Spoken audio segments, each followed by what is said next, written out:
Umesh Pal murder case में अतीक की बहन आयशा को भी पुलिस ने अब आरोपी बना लिया है। आयशा पर शूटरों को पनाह देने और भागने में मदद करने का आरोप है।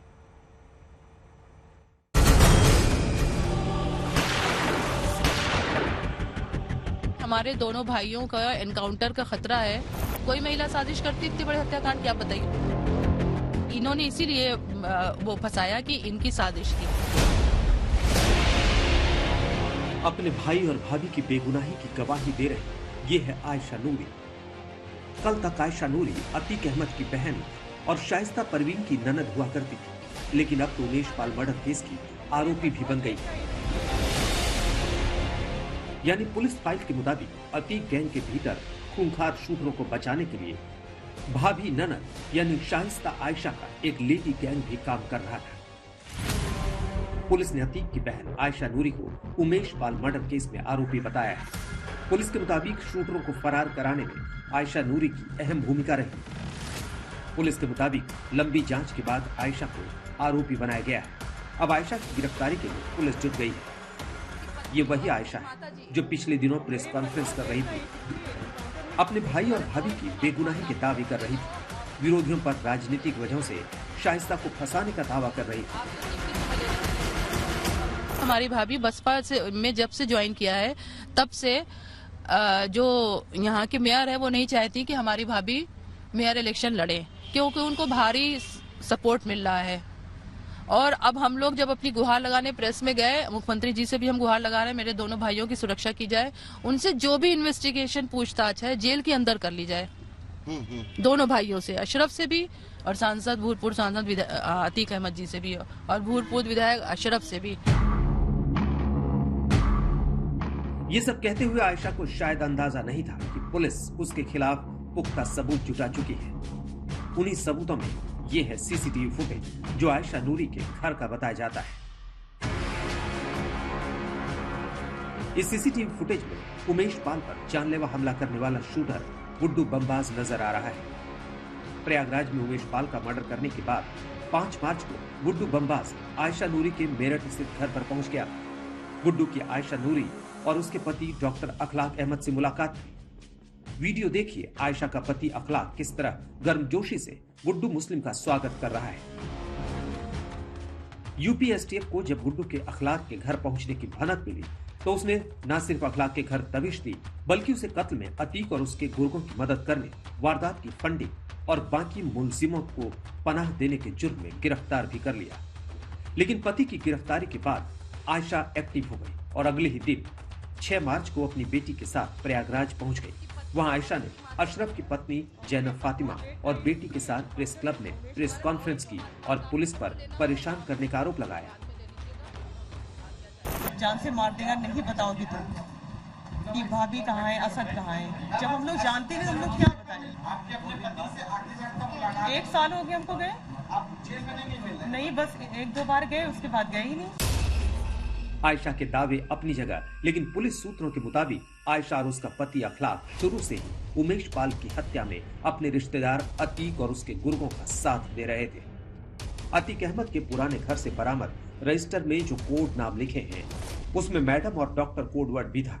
पुलिस को शक है कि कोडवर्ड वाली मैडम आयशा ही है, जबकि डॉक्टर कोडवर्ड उसके पति डॉक्टर अखलाक के लिए था।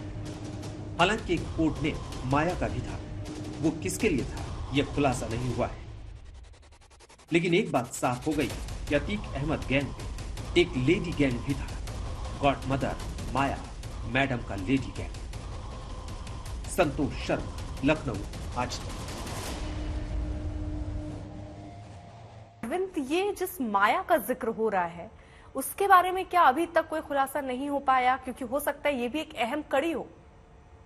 ये तमाम वो कोड वर्ड है जिनका इस्तेमाल किया था साजिश में शामिल सभी लोगों ने, सभी आरोपियों ने। उस कोड को डिकोड करने की कोशिश भी की जा रही है और बहुत मुमकिन है कि माया शाहिस्ता हो या फिर आयशा हो।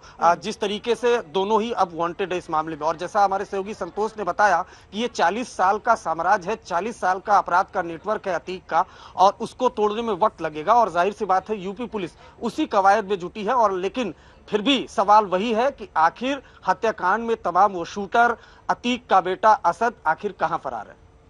संतोष, क्योंकि यहाँ पर जो ये भी जानकारी सामने आई कि कुछ दिन वो लोग दिल्ली में छिपे रहे, 3 लोगों को हालांकि गिरफ्तार भी किया गया, लेकिन अब क्या जानकारी मिल पाई है कि दिल्ली के बाद उन्होंने अपना अगला ठिकाना क्या बनाया, जिसकी आशंका पुलिस को पहले से थी कि कहीं वो नेपाल नहीं भाग जाए? क्या वो आशंका अब और प्रबल लग रही है या उनको लग रहा है कि अभी आसपास ही कहीं होंगे ये लोग?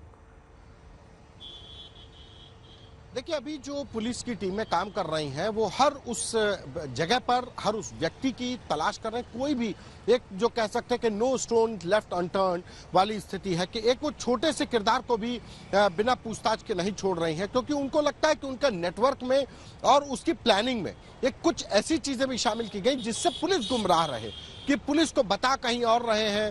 जैसे कि गुड्डू मुस्लिम जब 6 मार्च को डॉक्टर अखलाक के घर जाता है और वहां पर अखलाक के यहाँ से जब वो निकल करके जाता है तो अखलाक से पूछताछ में जिस जगह पर गुड्डू मुस्लिम ने बताया कि अब वो यहाँ से निकल करके कहाँ जाएगा, वहां पर पुलिस ने दबिश दी तो पता चला गुड्डू मुस्लिम वहां गया ही नहीं। कुछ ऐसा ही हाल मोहम्मद गुलाम के बारे में भी है।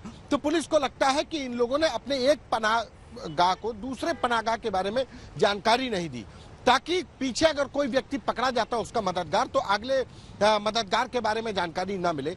यही वजह है कि इनके जो फुल प्रूफ प्लान था बचने का, एस्केप प्लान जो था, वो 42 दिन बाद भी इनको बचाता जा रहा है। लेकिन पुलिस इनके लगातार ट्रैक कर रही है। कहा जाए कि नए सिरे से जो कॉल डिटेल्स है वो खंगाले जा रहे हैं, जो पुराने ट्रैक रिकॉर्ड्स है वो खंगाले जा रहे हैं। कोशिशें जारी है, लेकिन रिजल्ट यही है कि अभी कोई भी शूटर गिरफ्तार नहीं हो पाया। और अब शाइस्ता परवीन के साथ साथ आयशा नूरी भी इस मामले में आरोपी बनाई गई हैं। आयशा नूरी को उसी 6 मार्च के सीसीटीवी के बाद पुलिस ने शिकंजा कसना शुरू किया, जिसमें गुड्डू मुस्लिम आयशा नूरी की मौजूदगी में उनके पति से मिलता है, उनके गले लगता है और वहां पर उसको रकम दी जाती है, गुड्डू मुस्लिम की आर्थिक मदद की जाती है। इसीलिए आयशा नूरी को पुलिस ने आरोपी बनाया, शूटरों को पनाह देने का और शूटरों की मदद करने का। और अब आयशा नूरी जो पहले दिन से 6 मार्च जब गुड्डू मुस्लिम वहां जाया, उसके बाद से वो प्रयागराज में अपनी बेटी के साथ और अशरफ की पत्नी ज़ैनब फातिमा के साथ प्रेस कॉन्फ्रेंस कर रही थी। हमने सबसे पहले उनसे जब बात की तो उन्होंने भी आशंका जताई, पेशबंदी एक अगर ये कहा जाए कि पेशबंदी कर रही थी अतीक, अशरफ और असद के लिए। और उसके बाद से जब उनकी भूमिका आई, उनकी मौजूदगी में गुड्डू मुस्लिम का एक सीसीटीवी आ गया और अब उनके साथ साथ उनकी दोनों बेटियां, जो आयशा नूरी की 2 बेटियां हैं, वो भी उस सीसीटीवी में एक आप सीसीटीवी जो हम दर्शकों को दिखा रहे थे, तो उसमें एक लड़की गुड्डू मुस्लिम के लिए गेट खोलती है, बाकायदा पानी लाती है। तो कहा जा रहा है कि ये आयशा नूरी और डॉक्टर अखलाक की बेटी है और 2 बेटियां हैं, दोनों ही बेटियों को भी आरोपी बनाया गया है। तो कहा जाए लगातार शिकंजा कसता जा रहा है। और सबसे अहम बात कि हम उमर की बात करें, उमर जिसके ऊपर अभी आरोप तय हुए हैं, तो उस मामले में उमर ने एक बयान दिया था कि हमारे घर की महिलाओं को फंसाया जा रहा है।